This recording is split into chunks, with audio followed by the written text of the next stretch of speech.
TNTV நேயர்களுக்கு வணக்கம். இன்று நம்முடன் உரையாட இருப்பவர் தமிழ்சேனை கட்சியின் நிறுவன தலைவர் எரிமலை ராமச்சந்திரன் அவர்கள். வணக்கம் சார். அட்டவணை எல்லாம் அட்டவணை சாதிதான். நீங்க இவங்க என்னமோ பறையர்களும் தேவேந்திர குலால வேளாண்கள் மட்டும் அட்டவணைகள் இருக்கிற மாதிரி ஒரு கட்டமைப்பை ஏற்படுத்த எல்லா சாதியும் கோட்டா சாதி தான். அதனால அந்த கோட்டா சாதி பட்டியலில் வர எல்லா ஜாதியுமே கோட்டா ஜாதி தான். இதை நீங்க அழுத்தம் திருத்தமா சொல்லுங்க. குணா ஐயா போன்றவர்கள் எல்லாம் தமிழ் தேசியத்தினுடைய விதையாக இருக்கிறார். ஏன் ஒரு தலித்தால ஒரு முதலமைச்சர் ஆக முடியல? தலித்துன்னு சொல்லாதீங்க. இனிமே தலித் இல்லை யாரும். இங்க தலித்துன்னு ரெக்கார்டு படி இல்ல. தலித்துன்னு சொன்னா இந்திய அளவில் கூட சொல்லக்கூடாது. தலித்துன்னு சொன்னா சட்டப்படி குற்றம். நான் பறையரு, நீங்க என்ன பறையர்னே பேசலாம். அதனால சார் கேட்டிருக்காரு விசிக தலைவர், ஆட்சியிலையும் பங்கு வேணும், அதிகாரத்திலையும் பங்கு வேணும். இப்பதான் கட்சி தொடங்கி இருக்காரோ. நான் கொல்லா போட்டு போனாலும் தப்பு இல்லை, அது மதம் இல்லை. சிலுவை போட்டு போனாலும் மதம் இல்லை. நான் திருநூறு வச்சு போனா மதம். என்ன பார்வை இது? ரஞ்சித்துக்கும் மாரி செல்வராஜுக்கும் நீங்க தான் ஒன்னா நினைக்கிறீங்க. ரஞ்சித் என்பவர் இப்ப உங்களுக்கு தெரியும், உண்மையிலேயே சிறப்பா ஓட வேண்டிய பணத்தை, அந்த தங்கலான் படத்தை அவர் பேசிய அவர் திராவிட முன்னேற்ற கழகத்தை மறைந்த ஆம்ஸ்ட்ராங் அவருடைய கொலையில் அவர் பேசியதை வைத்து திராவிட முன்னேற்ற கழகம் திட்டமிட்டே அவருடைய படத்தை ஒண்ணுமே இல்லாத ஆக்கணும்னு நிறைய முயற்சி பண்ணாங்க. வட மாவட்டத்தில் இருக்கிற பறையர்களும் வன்னியர்களும் ஒன்றிணைய போவது காலத்தின் கட்டாயம். தென் மாவட்டத்தில் இருக்கிற முக்குளத்தோரும் பல்லர்களும் ஒன்றிணைவதற்குண்டான சாத்தியம் நடைபெற்று வருது. டிஎன்டிவி தமிழ் ஊடகம், தனித்துவமான தமிழ் ஊடகம். டிஎன்டிவி நேயர்களுக்கு வணக்கம். இன்று நம்முடன் உரையாட இருப்பவர் தமிழ்சேனை கட்சியின் நிறுவன தலைவர் எரிமலை ராமச்சந்திரன் அவர்கள். வணக்கம் சார். வணக்கம். நல்லா இருக்கீங்களா சார்? நல்லா இருக்கேன் சார். நேற்று தமிழக வெற்றி கழகம் தலைவர் முதல் முறையா பொதுவெளிக்கு வந்தாரு. இதுக்கு முன்னாடி நிறைய விமர்சனங்கள் இருந்தது, அறிக்கை மட்டும் விட்டுட்டு இருக்காருன்னு. முதல் முறையா பொதுவெளிக்கு தந்தை பெரியாரோட சிலைக்கு மாலை வச்சிருக்காரு. அது சில தேசிய கட்சிகள் விமர்சித்து பேசிருக்காங்க. இங்க உள்ள திராவிட கட்சிகள் யாரா இருந்தாலும் தந்தை பெரியாரோட மையப்படுத்தி தான் அரசியல் பண்ணியாகணும்னு சொல்றாங்க. இதை நீங்க எப்படி பாக்குறீங்க? நீங்க அந்த அன்னை மீனாம்பாள் சிவராஜனுடைய மகளிர் மாநாட்டுக்கு முன்ன இருக்கிற பேர் தானே சொல்லணும். நீங்க எதுக்கு புதுசா ஒரு பேரு? மாநாட்டுல எனக்கு கூட தான் நிறைய பட்டம் கொடுத்துருக்காங்க. நாங்க அதெல்லாம் போடுறது இல்லை சார். 50 ஆண்டு காலமா பெரியார் அது திராவிடத்தின் தமிழ்நாடு பாடநூல் கழகத்தின் வழியாவும் பாடத்திட்டங்கள் வழியாவும் அப்படிதான் நிறைய பாடத்தாங்க. இங்க தமிழன் கைவீசம்மா கைவீசு பாட்டு கேட்டிருக்கீங்களா? அது இன்னைக்கு பாட புத்தகத்தில் இருக்கா? இல்ல. அங்க நிலா நிலா ஓடிவா பாட்டு கேட்டிருப்பீங்க, பாட புத்தகத்தில் இருக்கா? இல்லை.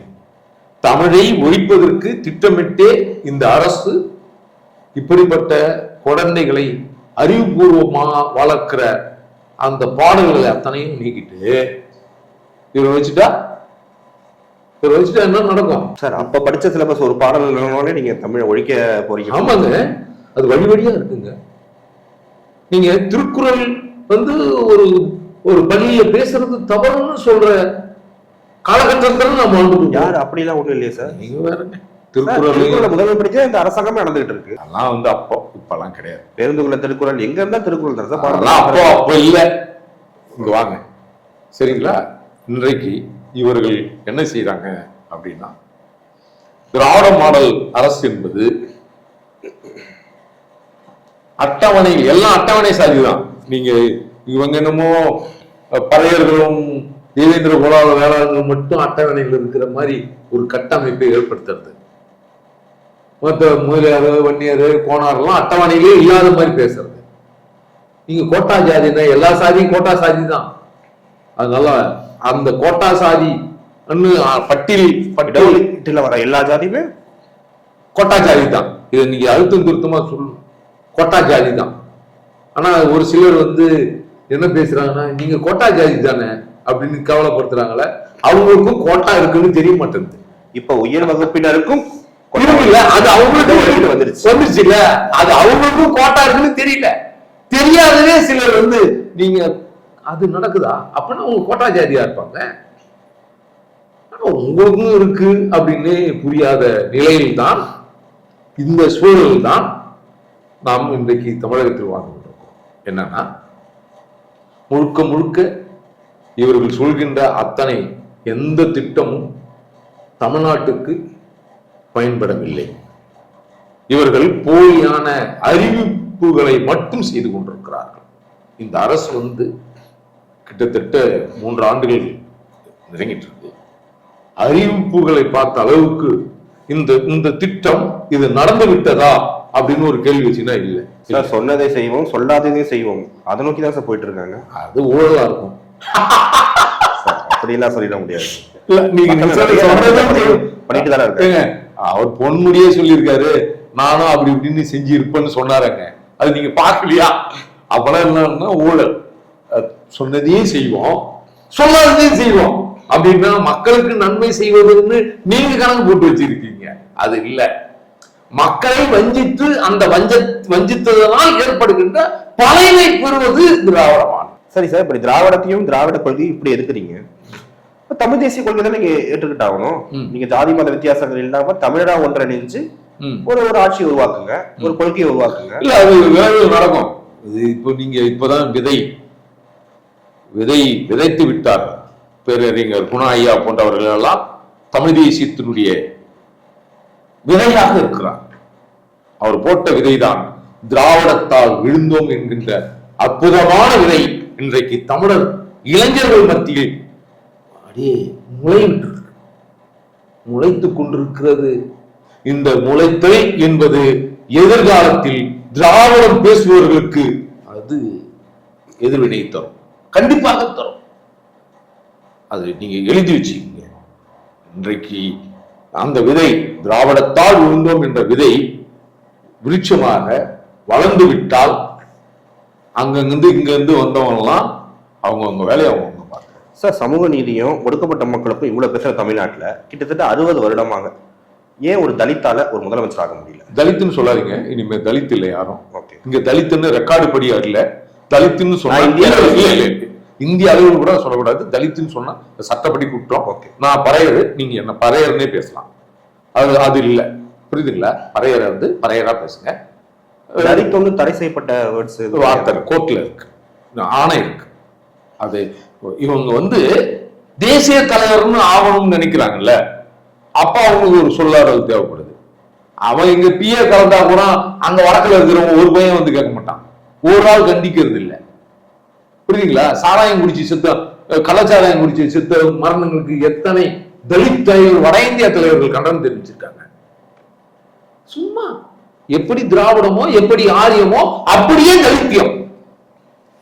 எப்படி இது இந்த 3 நீங்க இல்ல, இது கூட சேர்ந்தது கம்யூனிசம், இது கூட சேர்ந்ததுதான் பெரியாரிசம்னு நீங்க இன்னைக்கு சொல்லப்படுற பகுத்தறிவு. இது இதெல்லாம் இந்த மக்களை, தமிழர்களை பாழ்படுத்தி கொண்டு இந்த கருத்தியல் அதனால சார் கேட்டிருக்காரு விசிக தலைவர், ஆட்சியிலையும் பங்கு வேணும், அதிகாரத்திலையும் பங்கு வேணும். 2026ல ஒரே மாதிரி இருக்க மாட்டாங்கிற மாதிரி ஸ்டேட்மெண்ட் சொல்லியிருக்காங்க. இப்பதான் கட்சி தொடங்கி இருக்காரோ இல்ல 1999ல அவர் என்ன இப்பதான் கட்சி தொடங்கி சொல்லியிருந்தாரோ அந்த வீடியோ வெளியிட்டிருக்காரு. இல்லங்க, இப்பதான் கட்சி தொடங்கி இருக்காரான்னு கேட்டேன். ஆட்சியிலும் பங்கு, அதிகாரத்திலும் பங்கு, கூட்டணி பேசும்போது இந்த ஒரு வார்த்தை சொல்லி ஒரு கேட்க முடியுமா? கிட்டத்தட்ட 20 வருடங்களுக்கு மேலாக. ஆமாங்க, கட்சி இருக்குது, எனக்கு தெரியும் கட்சி இருக்குது. இந்த இப்ப சொல்ற ஆட்சியின் பங்கு, அதிகாரத்திலும் பங்குன்னு சொல்றாருல, இப்ப திரு உதயநிதி துணை முதல்வர் ஆக போறாரு, அதை இவர் கேட்டு வாங்க சொல்லுங்களா பாப்போம். வாங்க முடியாதுங்க. இங்க கொடுக்கறதுக்கு அவங்க தயாரா இல்ல, கேட்கறதுக்கு ஒரு தயாரா இல்ல. சும்மா விளம்பரமா வேணா பேசிக்கலாம். இல்ல கேட்டா அவங்க கொடுத்துருவாங்களா சார்? கேட்கணும்னா நீ கூட்டணியில் வலுவா இருந்தா, இதே இடத்துல எரிமலை ராமச்சந்திரன் என்ற நான் இருந்தா, இல்லை என்னை போன்ற தலைவர்கள், பறையர் உணர்வு உள்ள தலைவர்கள் இங்க இருந்திருந்தா, அந்த இடத்துல இருந்தா நிச்சயமாக கேட்டிருப்போங்க. ஆட்சியில் பங்கு கொடுத்தா உங்களோட கூட்டணி அப்படி பேசியிருப்போம். இத்தனை ஆண்டு காலம் சொன்ன வார்த்தைகளை இப்பயும் திரும்பின்னு சொன்னா என்ன அரைச்சமாவே எவ்வளவு காலம் தான் இருப்பீங்க?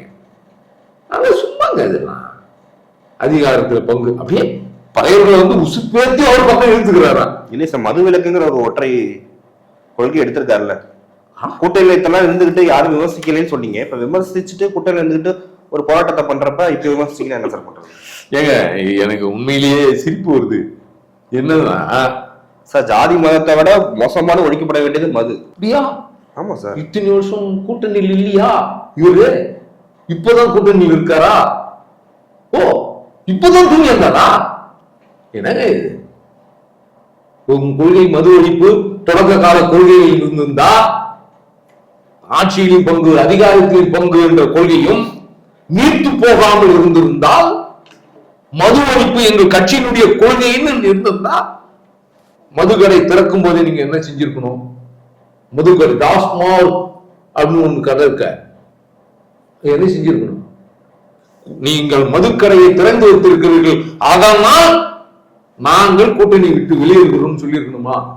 74ல ஆஹாஹா ஓஹோ நாங்க வந்தா எல்லாம் இங்க சாராயம் இதெல்லாம் இருக்காது அப்படின்னு மறைந்த கருணாநிதி சொல்லியிருக்காரு. இந்த முதல்வர் எதிர்கட்சி தலைவராக இருக்கும்போது ஒரு சொட்டு மது முதல் கையெழுத்து மது ஒழிப்பு வந்து சொன்னார். அக்கா கனிமொழி சொல்லிச்ச, இளம் விதவைகள் வந்து கொண்டிருக்கிறார்கள், தமிழகத்தில் தான் பெருகி கொண்டிருக்கிறார்கள். அக்கா கனிமொழிக்கு சாராயம் காசுகளோட தான் அமைச்சர் பார்லிமெண்ட்டுக்கு போறாங்கன்னு தெரியலையா?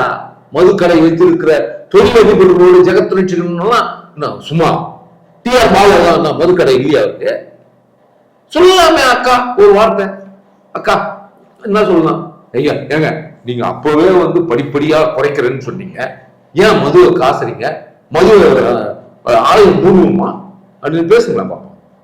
அக்கா சொன்னாங்களே, கனிமொழி அக்கா, நான் சொல்லல, கனிமொழி அக்கா சொன்னாங்க சார். 2021 அவங்க தேர்தல் வாக்குறுதி இல்லைன்னு சொல்றாங்க. 2016 தான் தேர்தல் வாக்குறுதி இருந்துச்சு. ஏங்க அப்பனா இது புரியுதா? நீங்க சென்னையில ஒரு கதை இருக்கு, பித்தளை மாத்தின்னு சொல்லுவாங்க. பித்தளை மாத்தின்னு அது எதுக்கு சொல்றான்னு தெரியல. அந்த மாதிரி சொன்ன விஷயத்தை மாத்தி மாத்தி பேசுவது. இப்ப நான் சொன்னேன்னு சொல்லுவேன். அதிமுக ஆட்சி வந்தா இவங்க எதிர்கட்சியில இருந்தா கருப்பு கொடியை பிடிச்சுக்கிட்டு மது ஒழிப்புன்னு சொல்றாங்க. இவங்க ஆட்சி வந்துச்சுன்னா அதே மதுவைத்தான் கூடுதலா விற்பனை செய்யலன்னா அந்த அதிகாரியை போட்டு மிரட்டுவாங்க. எப்படி? அவங்க ஆட்சி வரும் பொழுது மதுவை ஒழிக்கணும், நாங்கள் ஆட்சிக்கு வந்தால் ஒரு துளி சொட்டு மது கூட வராதுன்னு சொல்லிட்டு, இவங்க ஆட்சிக்கு வந்தா மது விற்பனை குறைஞ்சு போச்சுன்னு அதிகாரிகள் மேல நடவடிப்பாங்க. இதுதான் திராவிட மாடல், இதுதான் சனாதன ஒழிப்பு, இதுதான் மக்கள் நலம், இதுதான் பெண்கள் விடுதலை.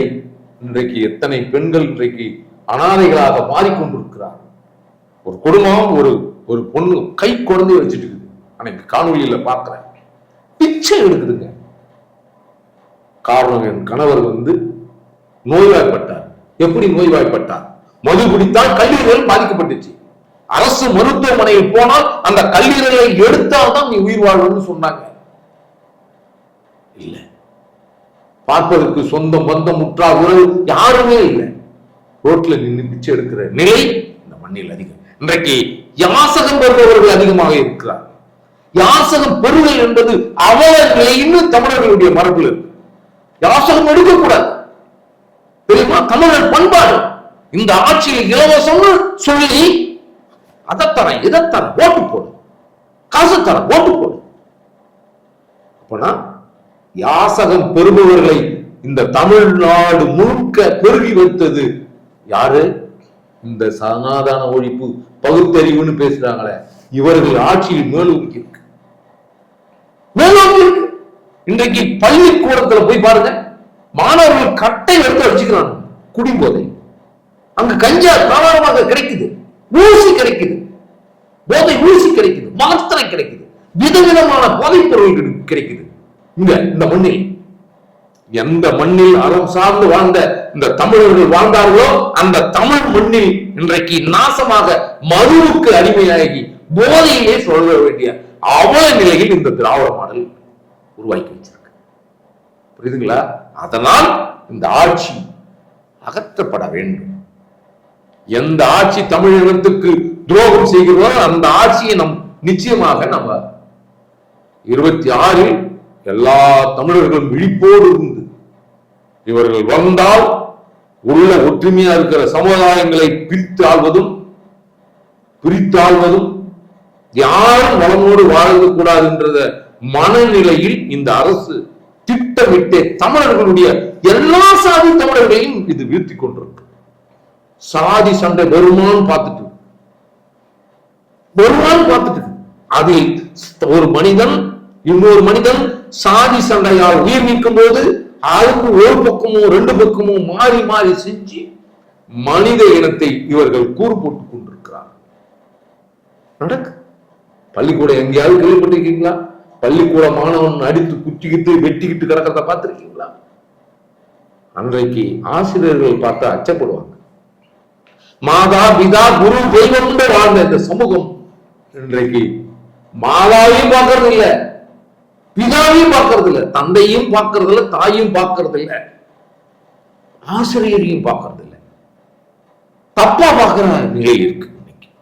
இன்றைக்கு இருக்கிற ஆசிரியர் பெருமக்கள் ஒரு சிலர் மாணவர்களை பாலியல் ரீதியாக துன்புறுத்த பார்க்கிறாங்க. இது அறம் சார்ந்த நாடா?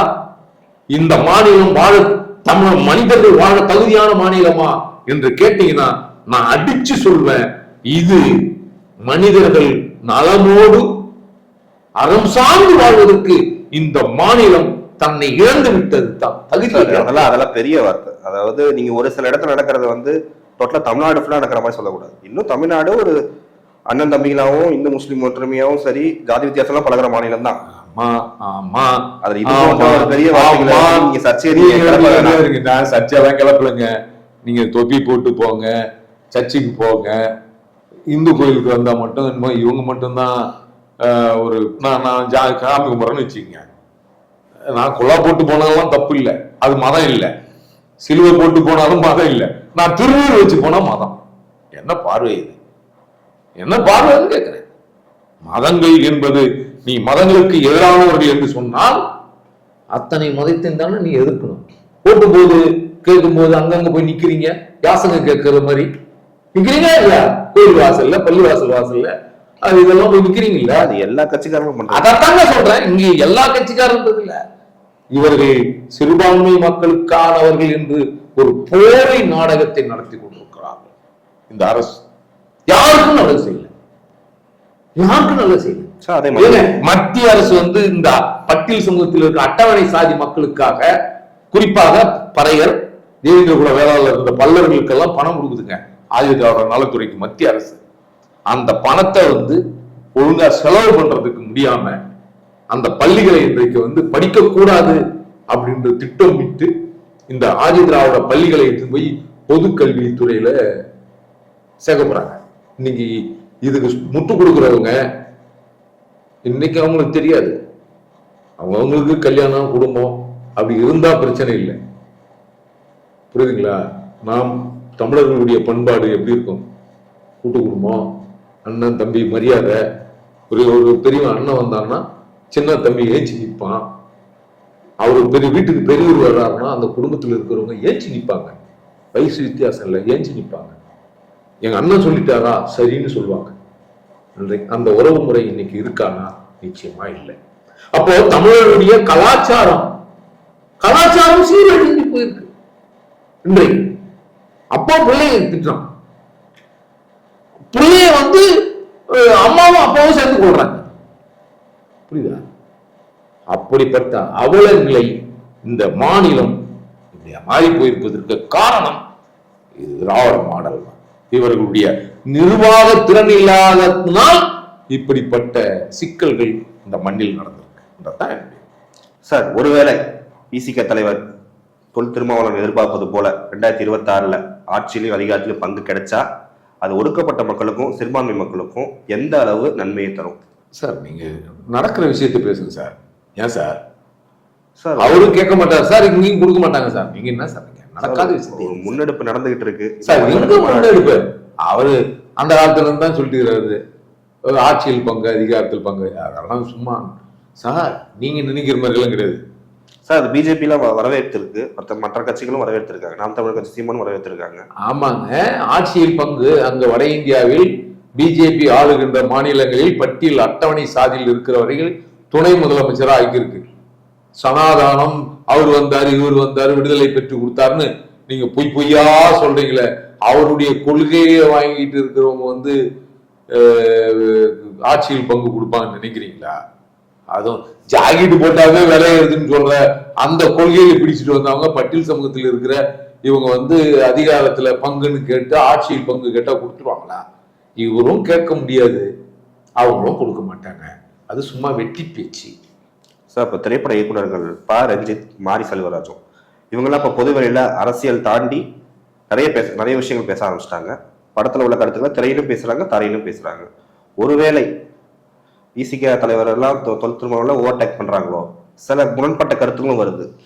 நீங்க ரஞ்சித்துக்கும் மாரி செல்வராஜுக்கும் நீங்க தான் ஒன்னா நினைக்கிறீங்க.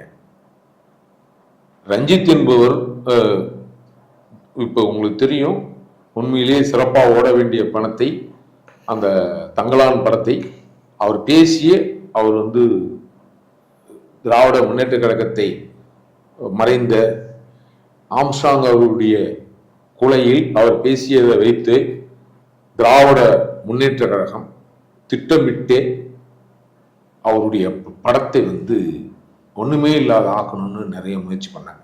இது ஒரு பக்கம். ஆனால் மாரி செல்வராஜ் அப்படி இல்லை.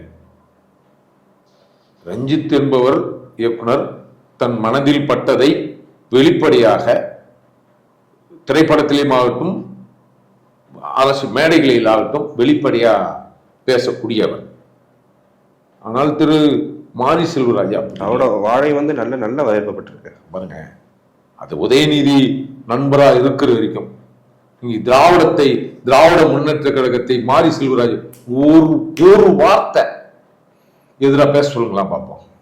அவர் எந்த படம் எடுத்தாலும் ஓடாது. அப்புறம் அது இயற்கையா ஓடுவதில்லை. ரெண்டு பேரும் கருத்தியெல்லாம் ஒன்றிணைறாங்க கொள்கை ரீதியா. எங்க நீங்க 1000 சொல்லுங்க, கொள்கை சொல்லுங்க, அப்படி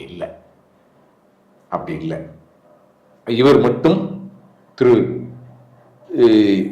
உதயநிதி அவர்களிடமிருந்து ஒரு பகைமையை இயக்குனர் மாரி செல்வராஜை வளர்க்க சொல்லுங்க பார்ப்போம், பேச சொல்லுங்க பார்ப்போம். ஆட்சியில் இத்தனை குறைகள் இருக்க பேச சொல்லுங்க பார்ப்போம். திரு ரஞ்சித் பேசுற மாதிரி பேச சொல்லுங்க பார்ப்போம். இல்ல ரஞ்சித் மாரி செல்வராஜ் அந்த அளவுக்கு வீரியமா பேச மாட்டாரு. படம் நீங்க பாருங்க, இது நீங்க இயக்குனர்களை வந்து ரெண்டா உடைக்கிறது, ஒரு ஆளை தான் பக்கம் வச்சுக்கிறது. எப்பயுமே திராவிடம் அதை செய்யும்.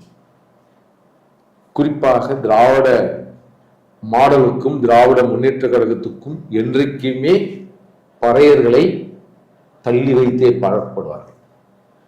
இன்றுள்ள என்றுமே அனைத்து இந்திய அண்ணா திராவிட முன்னேற்ற கழகம் பறையர்களை அருகில் வைத்துக் கொள்ளவே விரும்பும்.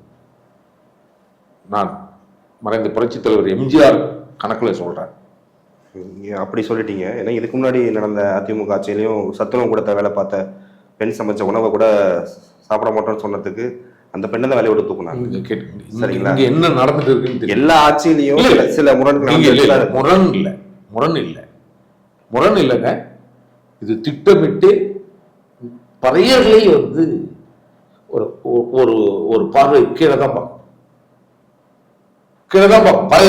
பறையர்கள் என்ன சொல்ற நீங்க பாருங்க, அதற்கான காலம் மாறி வருது சார். அதெல்லாம் மாறாது. அதிமுக ஆட்சி வந்தா மாறும். அதிமுக ஆட்சி வந்தா மாறும். அண்ணன் எடப்பாடி வந்தாருன்னா மாறும்.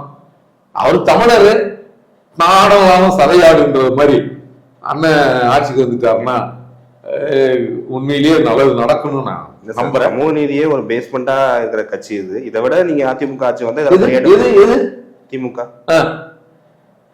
நீங்க விமர்சிச்சு பேசினா நீங்க இப்போ சார்பா பேச ஆரம்பிச்சிட்டீங்க. என்னுடைய பார்வையில் நீங்களா இருந்தாலும் இந்திய இருக்கிற அத்தனை மாநிலங்களும் மண்ணின் மைந்தர்களை ஆளுவதற்கு விரும்புவார்கள். தமிழ்நாட்டில் மட்டும்தான் அந்த கொள்கை முரண்பட்டிருக்கு. புரியுதுங்களா?